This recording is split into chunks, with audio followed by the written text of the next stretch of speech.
Welcome back, family in Christ. Whether you are returning or joining us for the very first time, we are truly grateful that you are here. We believe this is more than just another video. It may be a divine appointment. Perhaps you've been praying for a breakthrough, searching for peace, carrying a burden that no one else knows about, or simply longing for a reminder that God still sees you. Whatever season you're walking through, our prayer is that today's testimony will strengthen your faith, renew your hope, and remind you that God's grace is still transforming lives in the most unexpected and beautiful ways. Before we share today's remarkable testimony, we would be honored to stand with you in prayer. If you're facing financial struggles, illness, anxiety, depression, family problems, loneliness, grief, or any challenge that feels too heavy to carry alone, please leave a comment with your name, country, city, and the exact local time you are watching. Our prayer team faithfully reads every comment and prays over each request, believing that God hears every cry and cares deeply about every heart. No matter what you are going through today, you are not forgotten, you are not alone, and your story is not over. The God who has brought countless people from darkness into hope is still at work today, and we believe He can meet you right where you are. As you watch this testimony, open your heart to what God may want to say to you. May His peace fill your home, His presence strengthen your spirit, and His unfailing love remind you that with Him, nothing is impossible. Now here is the testimony. My name is Ibrahim Rahman. I was 41 years old, born and raised in Mecca, and for most of my adult life I had served as an imam and teacher in a small mosque not far from the neighborhood where my family lived. My wife Maryam and I had been married for 14 years. We already had two daughters, 8-year-old Safia and 5-year-old Hannah, and when Maryam became pregnant again, our entire home changed. The girls argued over who would hold the baby first. Maryam began preparing tiny clothes and folding them into a small wooden drawer. I tried to act calm, but secretly I was nervous because the pregnancy had not been easy. There were days when Maryam became tired after walking only a short distance, and sometimes she would sit quietly by the window with one hand resting on her stomach. Whenever I asked what was wrong, she would smile and tell me that she was simply tired, but I could see worry in her eyes. One evening, about a week before the birth, I found her standing alone in the kitchen after everyone had gone to bed. The lights were off except for the small lamp above the sink. She was looking toward the window. I asked her what she was thinking about, and after a long silence she told me she had been having unusual dreams. I asked what kind of dreams, but she shook her head and said she did not want to talk about them yet. That answer stayed in my mind because Maryam was normally open with me. I could not understand why she suddenly seemed afraid of her own thoughts. 3 days later, just before midnight, Maryam woke me by touching my shoulder. Her voice was quiet, but I could hear the fear in it. She told me that she believed the time had come. I jumped out of bed, turned on the light, and for several minutes our home became a rush of movement. Safia woke up and began asking questions. Hannah started crying because she did not understand why everyone was suddenly awake. I told the girls that their mother was going to have the baby and that everything would be fine. I said those words confidently, but inside I was praying that they would be true. I helped Maryam into the car, and as I drove through the quiet streets toward the hospital, I noticed that the air felt strangely heavy. The city was unusually still. There were no strong winds, yet the clouds were moving rapidly above us. I remember looking through the windshield and thinking that a storm might be coming. At the hospital, the nurses quickly took Maryam inside while I waited in the corridor. The clock on the wall seemed to move slower than usual. I walked from one end of the corridor to the other, sat down, stood again, and finally sat with my hands clasped together. Several hours passed. Then, just after dawn, a nurse opened the door and smiled. She told me that my wife had delivered a healthy baby boy. For a few seconds I could not speak.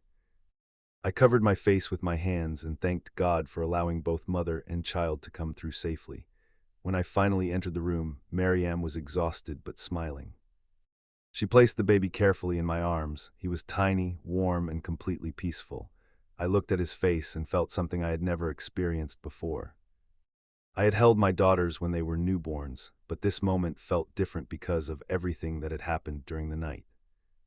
Maryam looked at me and quietly said that she had something to tell me. Before I could ask what it was, the lights in the room flickered.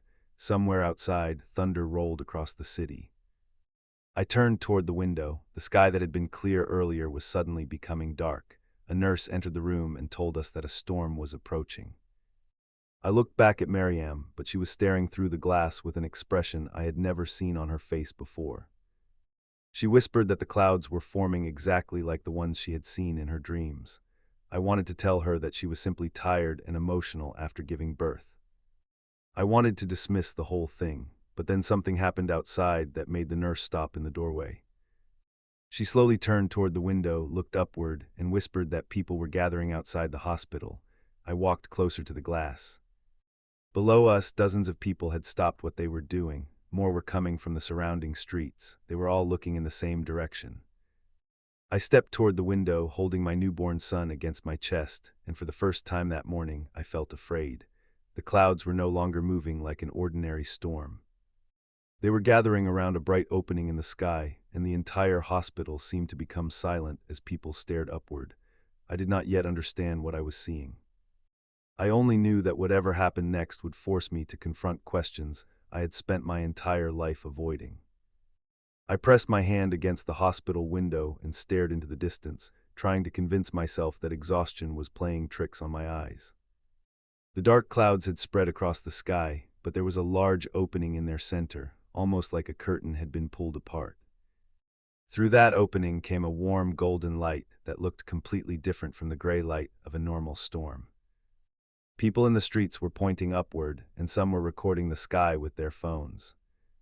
A few hospital workers had gathered near the windows, and nobody seemed interested in pretending that nothing unusual was happening. Then Safia, who had been brought to the hospital by my sister, ran into the room and grabbed my arm. She asked me what was happening. I told her I did not know. She looked through the window, then looked at the baby in my arms, and quietly said that the light seemed to be coming toward us. I tried to smile because I did not want to frighten her, but inside I felt a strange pressure in my chest. Maryam suddenly began crying. I asked her what was wrong, and she told me that the shape in the clouds looked exactly like something she had seen in her dreams. She would not describe the dream fully, but she said that in it she had been standing in a dark place while a brilliant light appeared above her. And she had felt that God was calling her to search for truth with an honest heart. I told her we should not make conclusions based on dreams or clouds. I reminded her that storms can create strange shapes. She nodded, but she did not look convinced. Then a loud sound came from outside, and everyone in the room turned toward the window at the same time.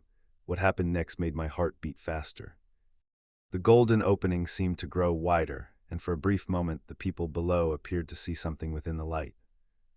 I could not make out every detail from the hospital window, but I saw the crowd reacting as if they were looking at a human figure. Some people stepped backward, others raised their hands. A few fell to their knees. The streets became filled with voices, but from where I stood, the sound came through the glass as a distant murmur. My first instinct was to leave the hospital and see what was happening for myself. But when I looked down at my son, I remembered that Maryam had only just given birth and needed me beside her. I stayed. Minutes later, my phone began vibrating repeatedly. Messages were arriving from friends, relatives, and people from the mosque. One message simply said that something strange had appeared in the clouds above the city. Another asked whether I had seen it. Then my older brother, Yusuf, called me. His voice was trembling. He told me that he was standing outside with several men from our neighborhood, and they were all looking at the sky. He said the shape seemed to resemble a man surrounded by light, but he could not explain what it meant. I told him not to make any claims until we understood what we were seeing. He became silent for several seconds before asking me a question that I was not prepared to answer. He asked whether I remembered the story Maryam had told me about her dreams. I did not respond immediately. Then he said something that made the room feel suddenly colder. Several other people in our neighborhood had apparently reported seeing the same thing at almost the same moment. I looked at Maryam. She was already looking at me. Neither of us knew what to say. By afternoon, the unusual sight in the sky had disappeared, but the questions it created had not. People gathered in small groups throughout the city, discussing what they believed they had witnessed. At the mosque where I served, some men insisted that there had to be a natural explanation, while others were frightened and wanted someone to explain what it meant. I listened quietly because, for the first time in my life, I did not feel certain enough to speak with authority. That evening, after returning home with Maryam and our newborn son, I sat alone in the living room while the rest of the family slept. The house was quiet except for the soft sound of the baby breathing from the next room. I opened my phone and watched several recordings of the sky. None of them gave me the answer I wanted.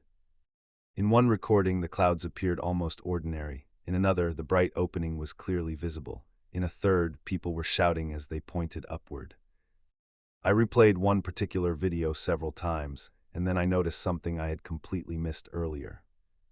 Just before the crowd began reacting, the camera briefly moved toward the bright opening, and for a moment there appeared to be a shape inside the light. I paused the video. My hands became still. I leaned closer to the screen.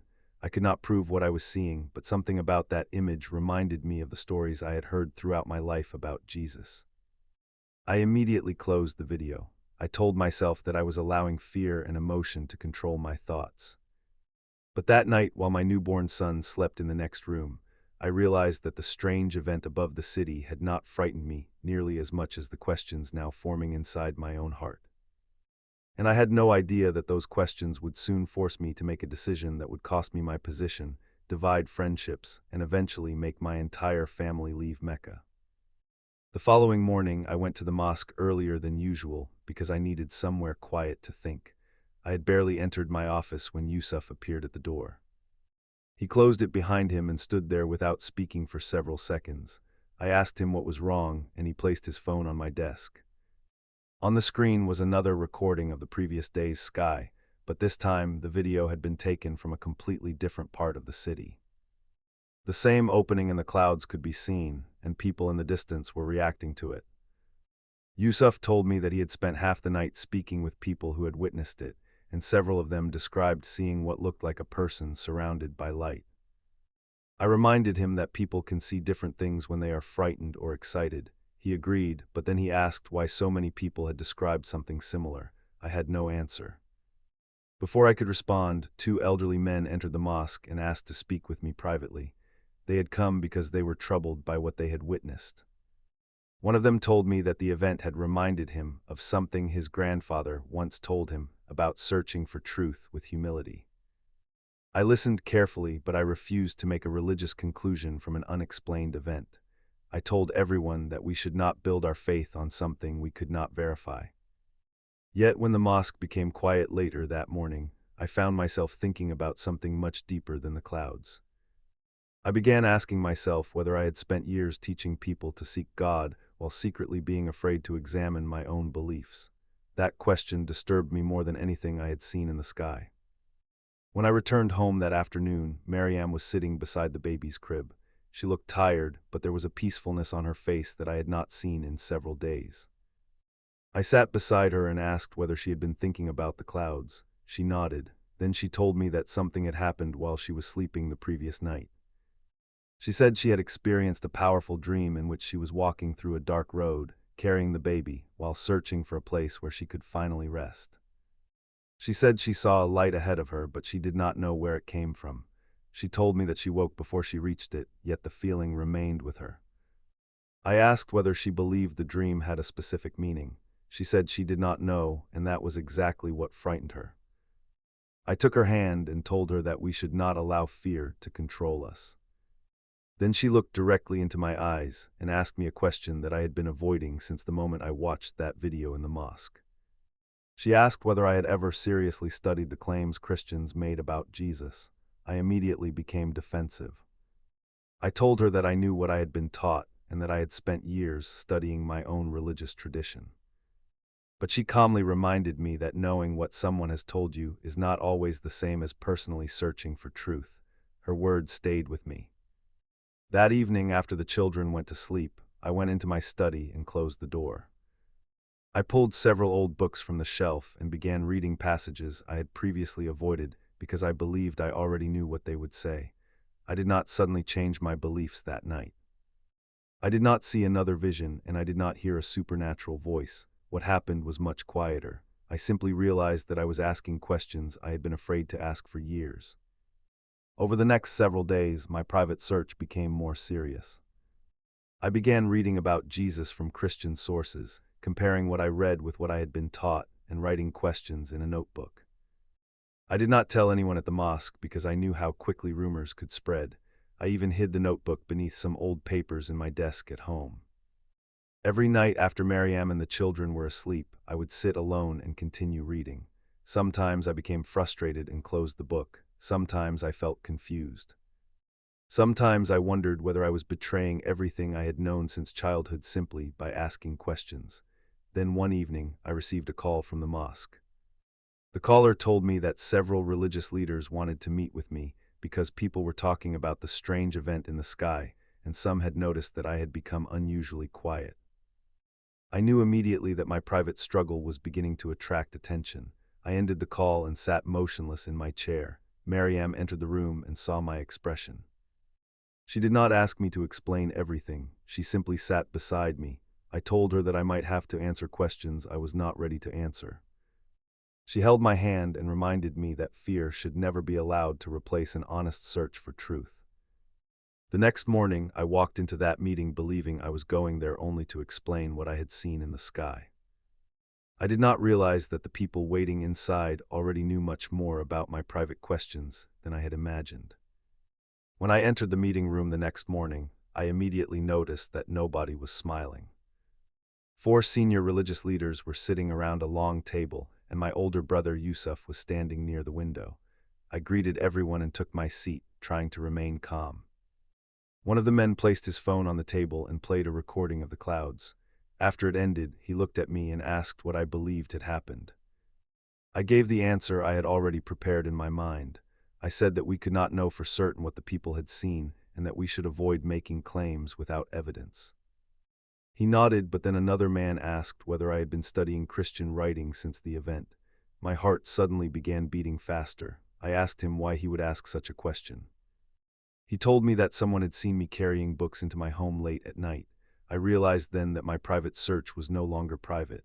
I felt embarrassed, frightened, and angry at the same time. I told them that I had been trying to understand what had happened, and that asking questions did not mean I had reached a conclusion. One of them leaned forward and warned me that my position as an imam required me to be careful. I understood what he meant. My livelihood, reputation, friendships, and even my relationship with some relatives could be affected if people believed I was questioning the faith I had publicly taught for years. I left the meeting without giving them the answer they wanted, but as I walked through the mosque courtyard, I realized that the real battle was no longer happening in the sky. It was happening inside me. That evening I told Maryam everything. I expected her to become frightened, but she listened without interrupting. When I finished, she looked toward the baby's room and said that we needed to think carefully about what kind of home we wanted our children to grow up in.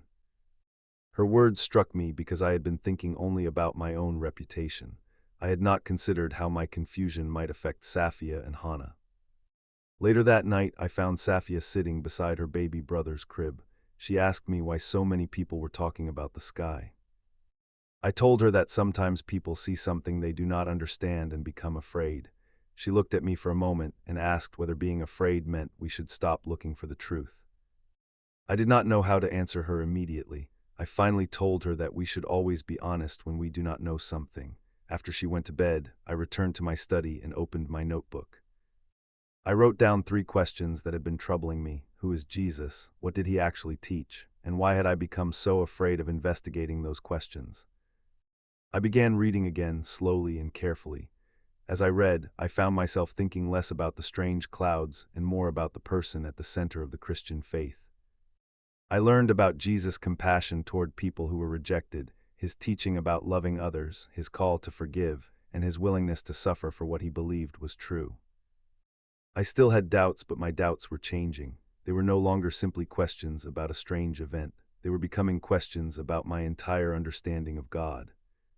Several nights later, something happened that I still remember clearly. I was sitting alone in the living room when I heard the baby crying.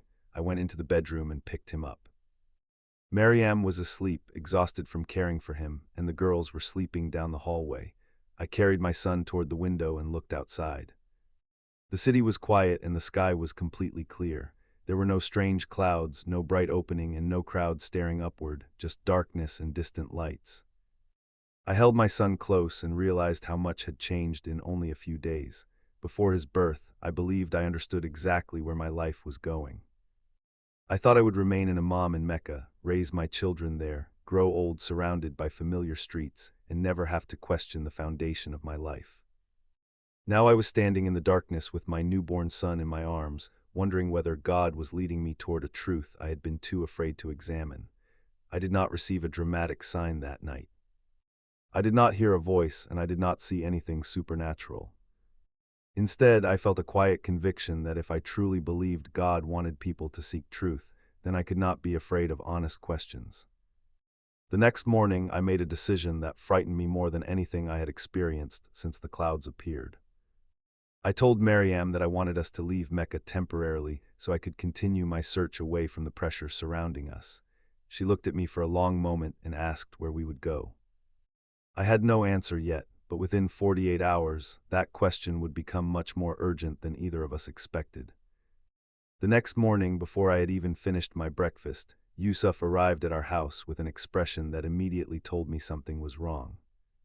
He asked me to step outside so we could speak privately. I followed him to the small courtyard behind the house, and he lowered his voice as he told me that people were beginning to ask questions about me. Some had heard that I was studying Christian writings, while others were saying that I had become confused after the strange event in the sky. I asked him who was spreading these stories, but he said it no longer mattered because the rumors were already moving faster than we could stop them. Then he told me that a meeting had been arranged for that evening and that several men wanted me to publicly explain what I believed had happened. I felt a knot form in my stomach. I had no desire to deceive anyone, but I also knew that speaking openly about my questions could place my family under enormous pressure. When I returned inside, Maryam immediately noticed something was wrong. I told her that I thought we should leave Mecca for a while. She became silent and looked toward our children. She asked whether I meant that we should leave permanently. I told her I did not know. All I knew was that I needed enough distance to search for truth without people watching every step I took. We spent the rest of the day packing only the things we truly needed. Safia kept asking why we were leaving so suddenly, and I told her that sometimes a family has to step away from noise so it can think clearly. I could see that she did not fully understand, but she trusted me. As evening approached, I walked through our home one last time, touching the doorway, looking at the room where my daughters had grown up, and remembering the countless mornings when I had left that same house to serve at the mosque. I never imagined that leaving those familiar streets would become one of the hardest moments of my life. We left quietly before sunrise. Maryam sat beside me with the baby in her arms, while Safia and Hannah slept in the back seat beneath light blankets. I drove for several hours without saying much. Every time I looked in the mirror and saw my daughters sleeping, I wondered whether I had made the right decision. I was not running away from God, but I was afraid that everyone around me would believe I was. At one point, Maryam placed her hand gently on my arm and asked what I was thinking. I told her that I was thinking about the man I had been before the baby's birth. I had been confident, respected, and certain that I knew exactly what I believed. Now I felt like a man standing at the beginning of a road with no map. She reminded me that searching honestly was not the same as rejecting everything I had known. Her words gave me strength. We eventually stopped in a quieter town where we could stay with a distant relative. For several days, I kept away from large gatherings and spent long hours reading. I began comparing the teachings of Jesus with my own understanding of faith, especially his teachings about forgiveness, mercy, humility, and loving people who are different from us. What affected me most was not another strange event or dramatic sign. It was the character of Jesus as I encountered him through the Christian writings I was studying. I found myself asking why his message about loving one's neighbor had become so powerful in my thoughts. One afternoon, while the children were playing outside, I closed my book and simply sat there. I realized that my questions were no longer driven by fear about the clouds. I was searching because something inside me genuinely wanted to know who Jesus was. That night, after everyone had gone to bed, I stepped outside and looked at the sky. It was clear and filled with stars. I remembered the terrifying clouds over Mecca, and wondered whether I had misunderstood the entire experience from the beginning. Perhaps the sky had simply been a strange natural event. Perhaps people had allowed fear and excitement to make them see something extraordinary. I accepted that possibility. But even if the clouds had a completely natural explanation, they had forced me to examine questions that had been buried inside me for years. That realization changed everything. I knelt quietly in the darkness and asked God to guide me toward truth, even if the truth challenged everything I had been taught. I did not ask for another sign. I did not ask for another vision. I simply asked for an honest heart. When I returned inside, Mariam was awake and sitting beside the baby.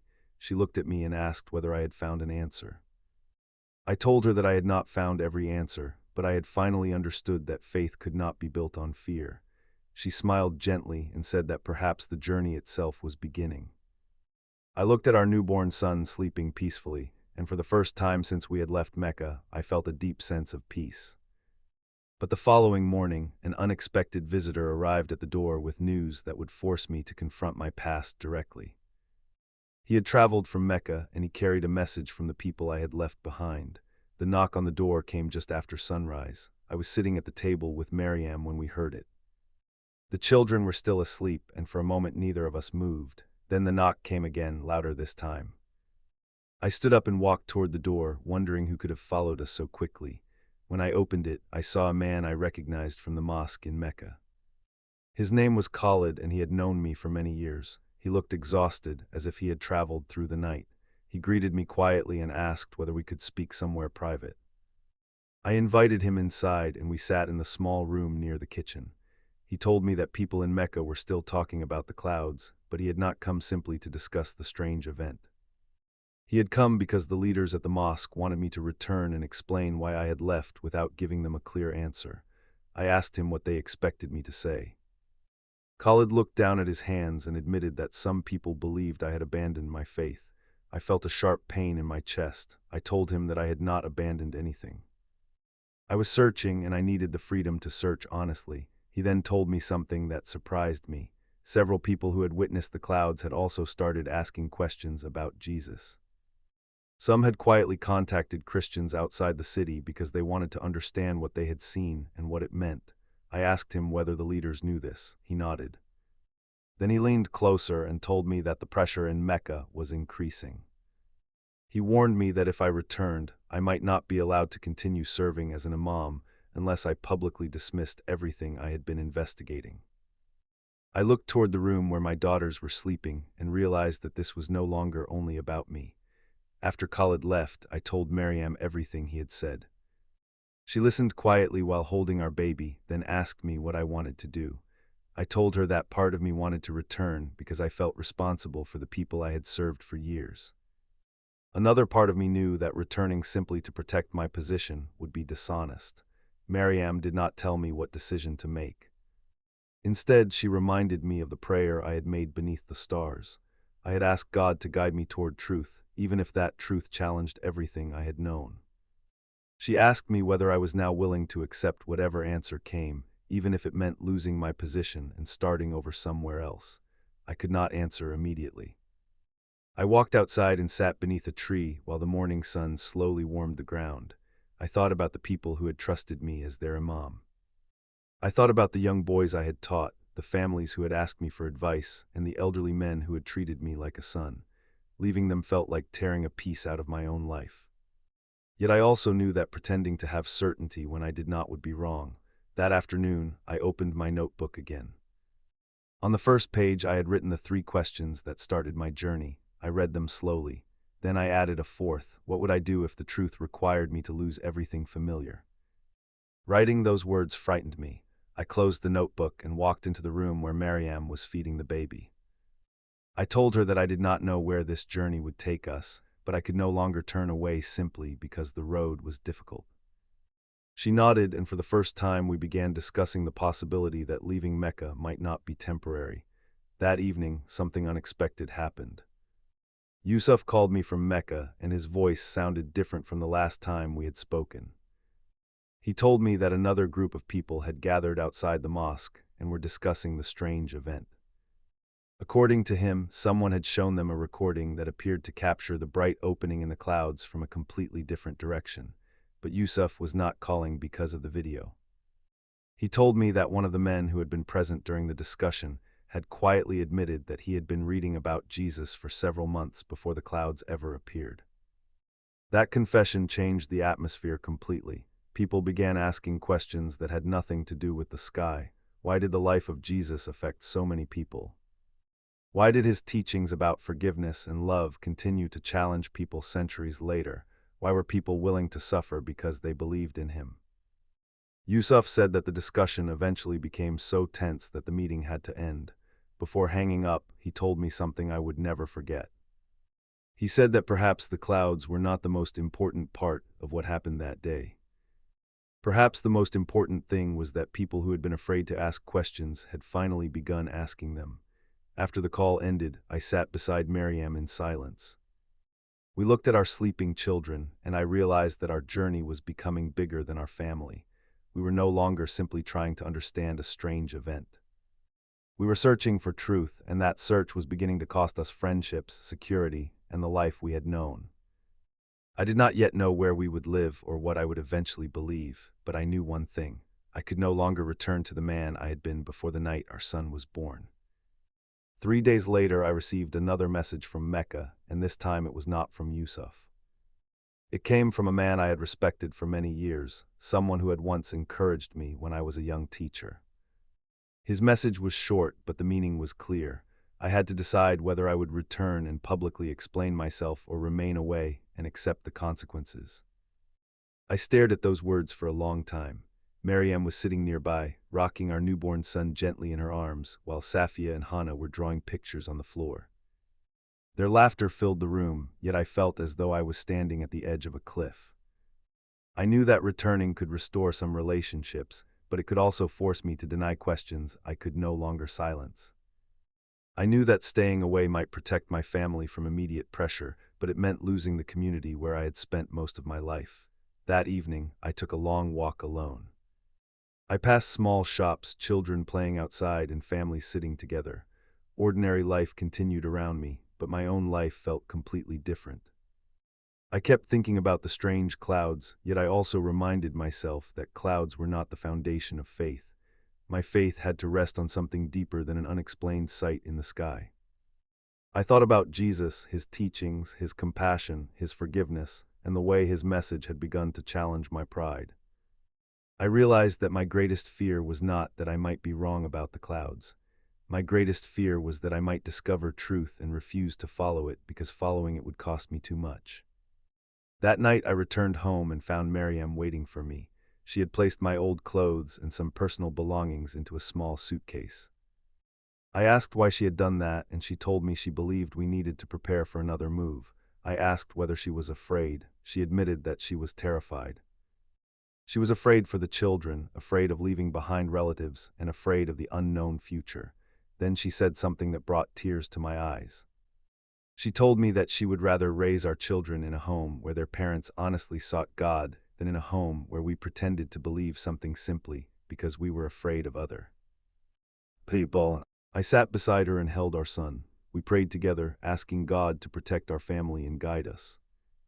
I still had not reached a final conclusion about everything I was studying, but something inside me had changed. I was no longer searching because I wanted another supernatural sign. I was searching because I wanted to know God sincerely. The next morning, I made the hardest decision of my life. I called Yusuf and told him that I would not return to my position as Imam simply to satisfy those demanding an answer from me. I told him that I needed time to study, pray, and examine the claims about Jesus for myself. There was silence on the other end of the phone. Then Yusuf quietly told me that he understood, although he did not know whether everyone else would. When the call ended, I knew my old life was finished. We moved again, this time farther from Mecca, choosing a place where we could live quietly and give the children a sense of normal life. The journey was painful. Maryam cried when we said goodbye to relatives, and I found myself looking back at the road more times than I can remember. When we finally arrived, our new home was small and plain. The walls needed painting, the kitchen was tiny, and the neighborhood was unfamiliar.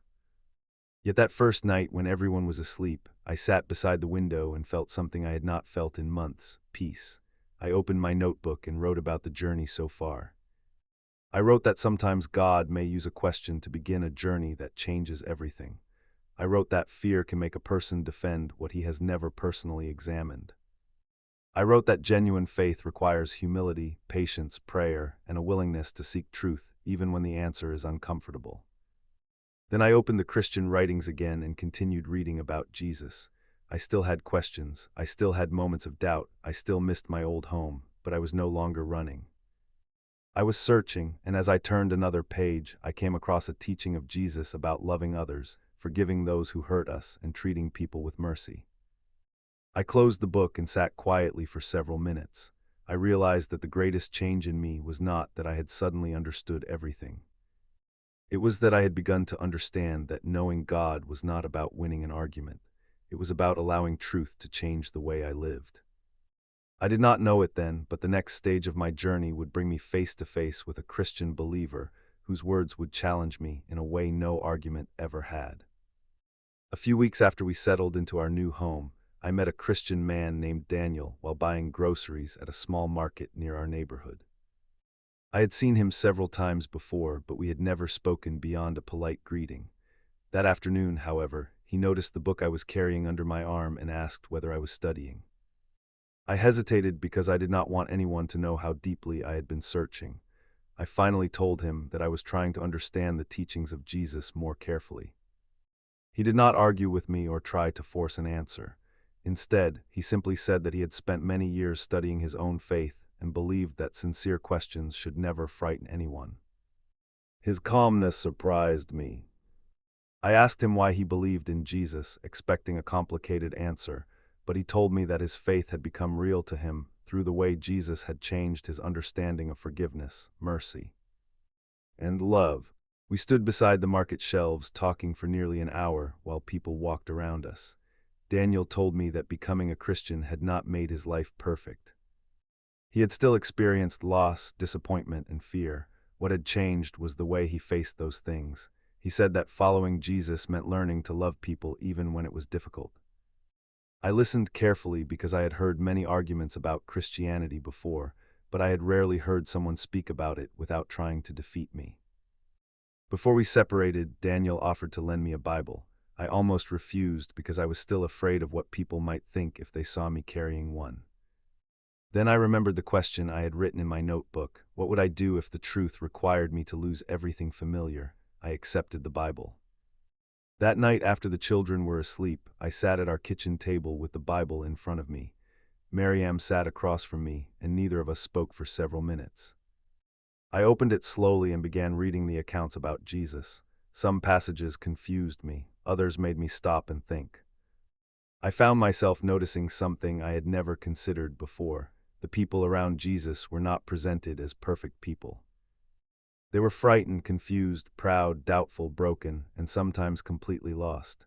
Yet Jesus continued to show mercy and call them toward a changed life. I looked up from the page and told Miriam that I had expected to find arguments, but instead I kept finding stories about people being transformed. She smiled and reminded me that transformation was exactly what we had been praying for. Over the next several nights, Daniel answered some of my questions, but he never pretended to know everything. Whenever I challenged something, he would tell me to read the passage for myself and pray about it. That approach affected me deeply because I had spent much of my life telling other people what they should believe. Now I was learning what it meant to slow down and investigate. One evening, I asked Daniel why he believed Jesus could forgive sins. He explained his understanding of the Christian message, but he also told me that faith was not merely accepting information. It was trusting God enough to allow him to change your life. I went home thinking about those words. Later that night, I walked into the baby's room and watched my son sleeping. I thought about the father I wanted to become. I wanted my children to see a man who was honest about his questions, humble enough to admit what he did not know, and brave enough to follow truth wherever it led. Then came the night when my search reached a point I could no longer ignore. I had been reading late when Miriam suddenly called my name from the bedroom. I rushed toward her and found her standing beside the crib. She was holding our son and crying quietly. I asked what had happened, and she told me that she had been praying for our family when she felt an overwhelming sense of peace. She did not describe a vision or claim that she had heard a supernatural voice. Instead, she said that for the first time since we left Mecca, she was no longer afraid of what the future might bring. I sat beside her and we prayed together. I told God that I did not want to follow fear, pride, pressure, or emotion. I wanted to know truth. I wanted to know whether Jesus was truly who Christians believed him to be. When we finished praying, I returned to the kitchen and opened the Bible again. I read for several hours. Near dawn, I closed the book and realized that something inside me had shifted. I was not ready to tell the world that I had all the answers, but I knew I could no longer pretend that my investigation was merely academic. The person of Jesus had become deeply personal to me. I began to understand that the strange clouds over Mecca might never receive a clear explanation, and perhaps they did not need to. The real miracle of that night was not necessarily something visible in the sky. It was that an event I could not explain had pushed me to ask questions I had spent years avoiding. But before I could make my final decision, a phone call from Mecca would bring back the fear I thought I had escaped. The phone rang just before dawn, and when I saw Yusuf's name on the screen, I immediately knew the call would not be ordinary. I stepped outside so I would not wake Maryam or the children and answered quietly. Yusuf sounded tired. He told me that people in Mecca were still talking about me, but something more serious had happened. A few people who knew about my questions had begun spreading stories that I had secretly abandoned everything I once taught. I asked him whether the leaders had said anything about me, and he told me that they wanted me to return and speak publicly. For a moment, I felt the old fear return. I imagined walking back into the mosque, seeing familiar faces and hearing people whisper about me. I thought about my years of service and wondered whether I had thrown away my entire reputation. Then Yusuf said something that made me silent. He told me that several people who had privately asked him about Jesus were also searching for answers, but they were afraid to speak openly. He said one elderly man had told him that the strangest part of the entire event was not the clouds. It was the way the event had forced him to examine his own heart. I thanked Yusuf for telling me, but I told him I could not return simply because people wanted a public explanation. After ending the call, I stood outside for several minutes watching the sunrise. I remembered the first morning after my son's birth, when I had stood in that hospital looking at the strange light in the sky. At the time, I thought the answer would be found in the clouds. Now I understood that my real journey had taken me somewhere much deeper. When I went back inside, Maryam was already awake. She looked at me and knew immediately that something had happened. I told her about Yusuf's call and the pressure coming from Mecca. She listened carefully, then asked me whether I was still afraid. I admitted that I was. I was afraid of losing relationships, afraid of being misunderstood, and afraid of making a decision that could affect my children's future. Maryam reminded me that courage does not mean having no fear. Sometimes courage means refusing to let fear decide for you. Those words stayed with me throughout the day. Later, I met Daniel and told him what had happened. I expected him to tell me what decision I should make, but instead he encouraged me to keep praying and studying the Bible for myself. He reminded me that no person should be forced into faith by pressure or fear. That evening, I opened the Bible and began reading again, slowly. As I read about Jesus' life, his compassion, his suffering, his death, and the Christian belief in his resurrection, I found myself confronted with a question I could no longer postpone. If I believed Jesus was truly the Savior Christians proclaimed him to be, would I be willing to follow him even if doing so changed everything about my life? I closed the book and sat in silence. For years I had been concerned about what people would think of me. Now I was beginning to understand that my relationship with God could not be built around the opinions of other people. I prayed for wisdom and asked God to remove pride from my heart. I did not ask for another sign in the clouds. I asked for truth. Several days later, I finally reached the decision I had been avoiding. I told Maryam that I believed I had to follow the truth I had found in Jesus, even though I knew the decision would be painful. We did not celebrate, we cried, we prayed, we talked about our children and the uncertain future ahead. I understood that becoming a Christian would not magically remove every problem from our lives. In fact, I knew it could bring new difficulties. But deep inside, I felt that I could no longer live divided between what I publicly taught and what I privately believed. I told Mariam that I wanted our family to learn to follow Jesus through prayer, scripture, forgiveness, humility, and love, not through anger toward the people we had left behind. She agreed. We decided that we would not attack anyone, mock anyone, or treat our former community with hatred. We would simply live according to the faith we had come to embrace.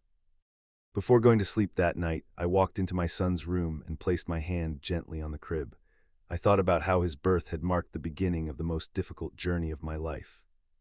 I thought about the clouds that had caused the first questions, the pressure that had forced me to leave Mecca, the Bible that had challenged my understanding, and the people who had helped me search honestly.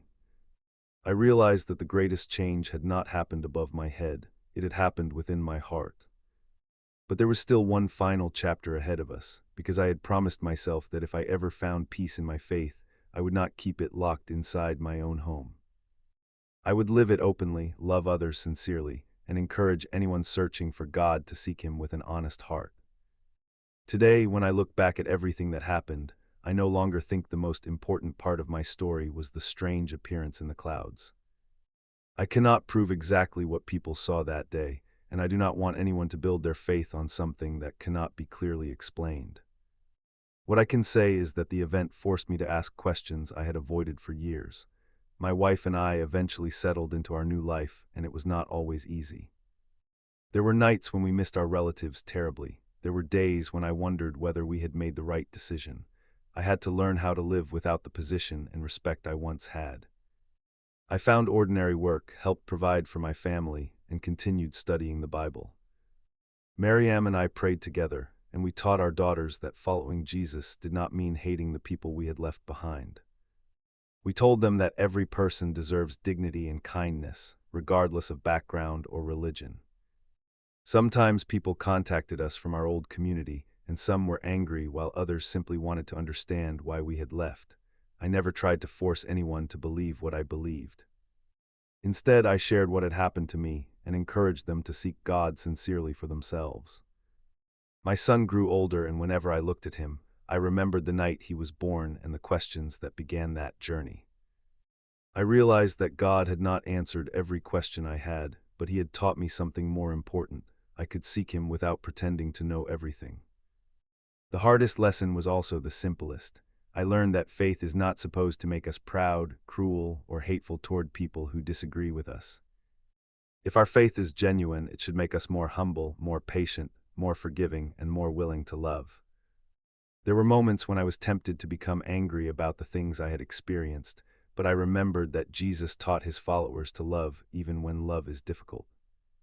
I began praying not only for my own family, but also for the people who had criticized me, misunderstood me, and even rejected me. Some may never agree with my decision, and I have learned to accept that. My responsibility is not to control another person's heart. My responsibility is to live honestly before God. I also learned that Christians must study God's Word instead of depending only on stories, emotions, dramatic events, or what other people say. The strange clouds may have started my journey, but Scripture became far more important to me than the clouds ever were. I learned to test what I heard, pray about what I did not understand, and remain humble when I encountered difficult questions. When I think about the frightened man I was on that morning in the hospital, holding my newborn son while people stared into the sky, I barely recognize him. I thought I needed a spectacular sign to tell me what to believe. Now I understand that the deeper work was happening quietly inside me. The journey changed my heart before it changed anything else in my life. So if you are listening to my story today and you are somewhere in your own season of uncertainty, I want to encourage you not to let fear make your decisions for you. Seek God sincerely. Pray. Read the Bible carefully. Ask honest questions. Do not be ashamed to admit when you do not understand something. And if you call yourself a believer, remember that your Christian journey is not only about what you say with your mouth, it is also about how you treat the person standing beside you. Love your family, forgive when forgiveness is difficult, help people who are struggling, pray for those who disagree with you. Study God's Word so that your faith becomes deeper than emotion or excitement. And above all, keep your eyes on Jesus rather than on dramatic signs or the opinions of other people. I began this journey as a man who thought he had all the answers, and I ended up learning that humility is one of the most important parts of following God. My wife and I lost a familiar life when we left Mecca, but we gained something we had been searching for: the courage to seek God honestly and the peace that comes from trusting Him. If this story has made you think about your own walk with God, take a moment today to pray and examine your heart. And wherever you are watching from, leave your location in the comments and share what part of this story spoke most deeply to you. May your journey with God be filled with truth, wisdom, love, prayer, and a faithful desire to know His Word.